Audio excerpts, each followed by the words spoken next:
आरे शिवाजी की अंगना में बंगिया धतुरवा उपजेला भंगिया धतुर।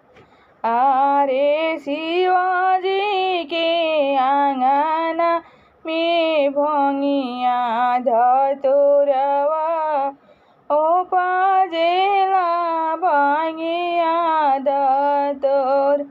आरे कहाँ बाड़ो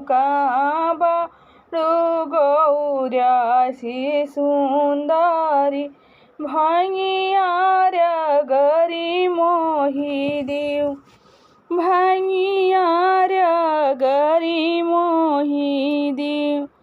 आरे कहाँ बाणे शिवाजी सिलावटे लोढ़ा कहाँ बाणे भंगिया धतुर कहाँ बाणे भंगिया धतुर।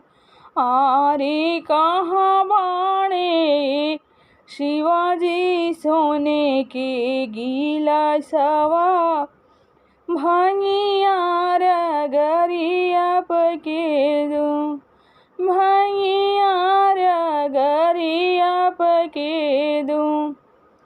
आरे उरी बाणी गौरा सिलावटी लोरा ताखा बाणे सोने की गिलास ताखा बाणे सोने की गिलास। आरे उरी बाणे गौरा भंगिया धतुरवा भंगिया रगरी मोहि देव भंगिया रगरी मोहि देव।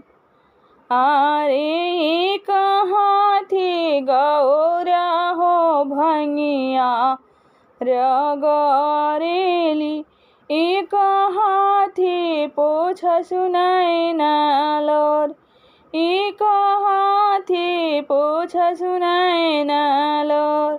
आरे लोरावा पोछ तप ले शिवा के नजरिया काहे गौरा डोरे नैनालोर काहे गौरा डोरे नैनालोर।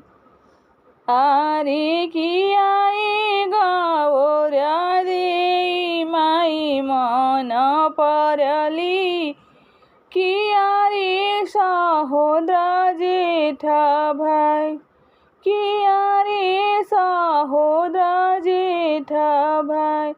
आरे किया गौरा दे माई मन परली किया रे सहोदरा जेठा भाई किया रे सहोदरा जेठा भाई। आरे नहीं महादेव माई मन परले नहीं रे सहोदरा जेठा भाई नहीं रे सहोदरा जेठा भाई।